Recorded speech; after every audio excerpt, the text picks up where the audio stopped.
Ngayon, mga kababayan, Gina G po ang SMNI. Kanino? Ang dami nagagalit sa atin. Hoy, Gina G kayo, di ba?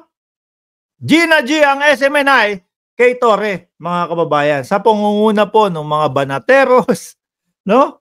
Yung vlogger turn into ano na, rallyista na po. Isa do sa banateros nagsisigaw. Ano yung sinigaw doon?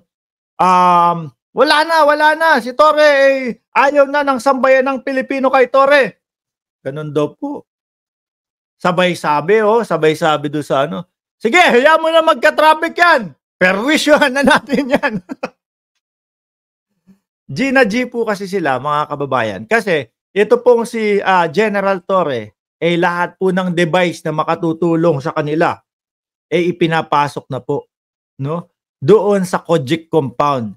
Kaya po lalong nag-GG yan. Kaya po galit na galit yung mga yan, mga kababayan. Dahil nalalapit na po, no? Nalalapit na po na mahuli itong si Kiborat. Oh, ano Kiborat? Kibuloy.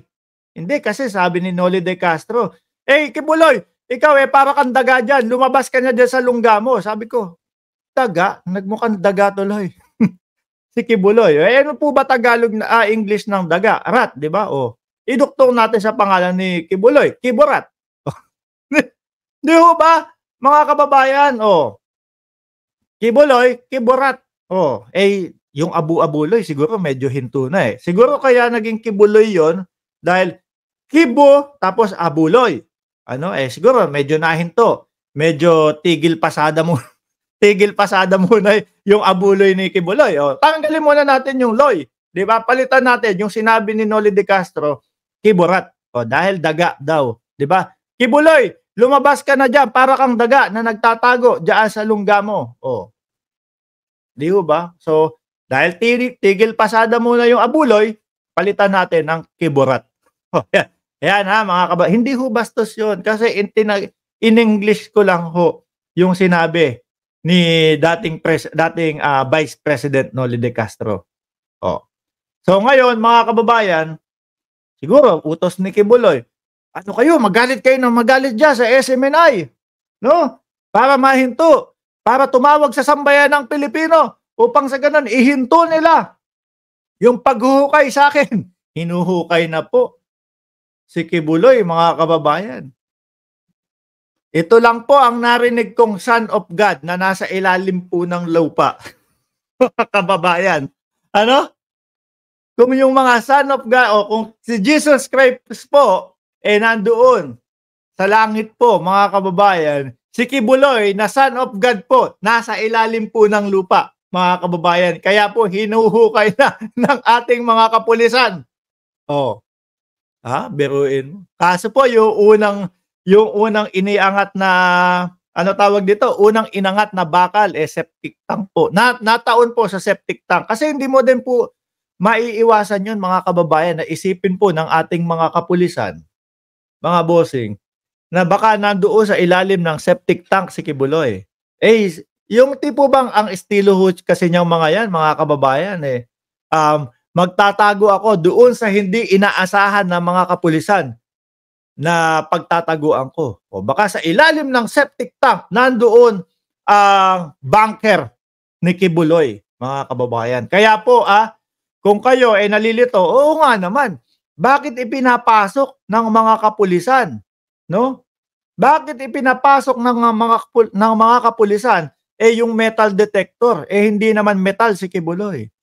Karamihan po, mga kababayan, sa mga bunker, mga gawa po sa matitibay na bakal po yan. Matitibay na bakal. Siyempre, baka merong mga kagamitan din po sa ilalim doon si Kibuloy habang doon sa nasa bunker niya. May mga bakal-bakal din po yun.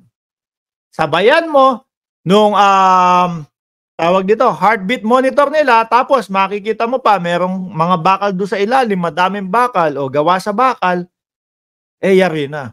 Kaya nga po naniniwala ang ating mga kapulisan, mga kababayan, malapit na ho nilang matukoy, no? Yung Son of God na nandun po sa ilalim ng lupa. Sabi ni Venus de Rama, Sir Mark, hindi yun septic tank. Ang mga taong tinegi nila doon, hinulog doon sa mabahong sinasabi. Pwede nga po, Puwede nga ho yun. O eto naku, Wesley siguro isa pa din 'to sa kinaiinit po ng ulo ng ano, SMNI mga kababayan, na yung freeze order po na kaperahan po na ni Kibuloy, paano nga naman sila susweldo diyan, 'no? Paano naman magmemeryenda yung mga vlogger diyan? Kaya ho siguro mga galit na galit ho, mga kababayan. Ano po, matitigil yung pangmeryenda namin. Oh, 'di ba? Matitigil yung mga pangkain namin. Mga bossing, nakikita ko ho ano, talagang etong si Kiburat, hindi ko maiwasang matawa do'n sa sinabi ko ho kasi ni ano, ni ex-Vice President, Noli de Castro. Lumabas ka do'n sa lungga mo, ipagtanggol mo ang iyong sarili. Oh, hindi yung nagtatago ka diyan, para kang daga na nagtatago sa lungga. Biruin niyo po 'yun. Kaya ngayon po, dahil po tigil ang pasada nung mga abuloy ni Kibuloy, alisin muna natin yung Loy sa dulo ng kanyang apelyido. Palitan po muna natin ng Rat dahil po sabi, nagtatago daw po sa lungga. Kiburat, mga kababayan. Diyos ko po. Iwanan na natin ito, mga kababayan. Pumunta na lang ho tayo kay Senator Bato de la Rosa na hanggang ngayon po talagang wala isa pa din ho itong stress no? Senator, kamusta naman po ba? No, hindi na malaman kung saan tatakbo, hindi na alam kung sino ang i-issuehin. Lahat po in-issue na, Kongreso, wala naman po yung mga silbi. Sa Kongreso daw po, hindi ako attend diyan sa Kongreso. Pinopolitika nila ako. Pero yung mga hearing niya, yung mga hearing po, mga nakaraang hearing nitong si Senator Bato de la Rosa, simula po nung PIDEA leak, sumunod po yung excessive power daw po o excessive na mga kapulisan ang pinadala. Ano po ang palagay nyo doon? Hindi po pamumulitika, no? Tinatry nila, pinipilit nila, na pinipilit ho nila mga kababayan na si Pastor napabagsak po. Pinipilit nilang mapabagsak ang ating presidente, ngunit hindi na po kayang mapapaniwala ang taong bayan. Sabi ni Pastor, naku, nandito pala si Pastor Kibuloy. Bakit? Masababang manggahasa? Eto mga kababayan, pakinggan ho natin yung issue ni Bato de la Rosa. Nagtuturo na ho